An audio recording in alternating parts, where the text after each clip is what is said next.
2023 has been an incredible year for the Rippaverse. Over 50,000 books sold between Isom 2 and Alphacore, generating millions of dollars. However, with great success comes enormous challenges. Eric July is one of the most hated comic creators of 2023. Haters, trolls, reply guys, detractors, competitors, you name it. Countless vultures are praying and waiting for Eric July's downfall. They want him to lose. Why? What has Eric done to deserve the hate? It boils down to a primary group and a secondary group of people who wish to see Eric fail.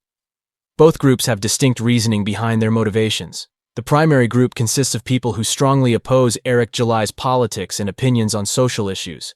They use guilt by association and paint Eric as a right-wing grifter who sides with extremists. They always mention Glenn Beck and The Blaze. The primary group is filled with woke leftists.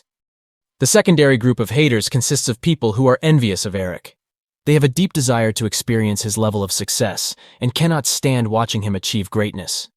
This group is a mix of people with various political and social positions who may not have any opposition towards positions held by Eric. The main reason for their hostility is believing they can do better if only they had Eric July's resources. Some have pursued a career in comics and did not achieve their goals. Others are currently pursuing a career in comics, and they all consider their art and writing as superior to what the Rippaverse has to offer. These people claim Eric is damaging the independent comics community by producing bad comic books, and that Eric can't take criticism regardless of who it comes from. Is there a tertiary group? Maybe. We can categorize other haters as miscellaneous. These people float around the primary and secondary groups. Quick timeline of events. Isom number 1. Haters said Eric shouldn't be using his own website for the campaign. User data won't be safe. There will be too many technical errors. In reality, there were some issues, but nothing major. Haters said Isom 1 won't make much money. Maybe a couple $100,000 from Eric's most loyal pay pigs. The campaign instantly made hundreds of thousands of dollars. Haters said the campaign won't reach $1 million. It skyrocketed past $1 million and ended with $3.7 million. They said the numbers are fake. The data can't be verified by a reliable third-party site. Then the detractors said Eric is going to run off with the money and scam his fans. Never happened. Eric is going to screw up the shipping. Packages will arrive damaged. Customers will be upset. False. Distribution was a success for the most part, and customers were happy with their orders. The books were in excellent condition.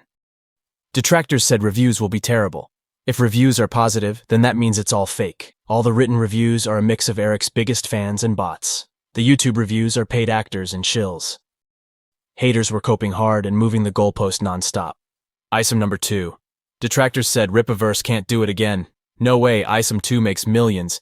It's definitely not surpassing Isom 1. They were confident in this goalpost because they knew that it is common in the comics industry for number 1 to make more than number 2. They were fully aware of this fact, but used it to create a false narrative that Rippaverse is failing as it ultimately made $2.3 million to end the campaign. Detractors celebrated and acted like they won. Foolish. Any reasonable person would be more than happy to make millions. They had far less to say about the Isom 2 campaign because they were still recovering from all the L's during the Isom 1 campaign.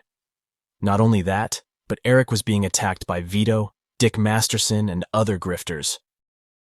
They accused Eric of charity fraud, violating trademark laws, and stirred up a storm of trolling and drama. Good Shepherd Ministries, a Christian organization, owns the trademark for Isom.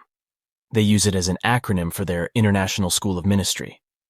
The organization was trolled into taking legal action against Rippaverse after an alleged fan of Vito and Dick Masterson sent the organization a troll email in an attempt to instigate trouble. The intention was to bait the organization into thinking their trademark was being infringed upon by Rippaverse. Alphacore number 1.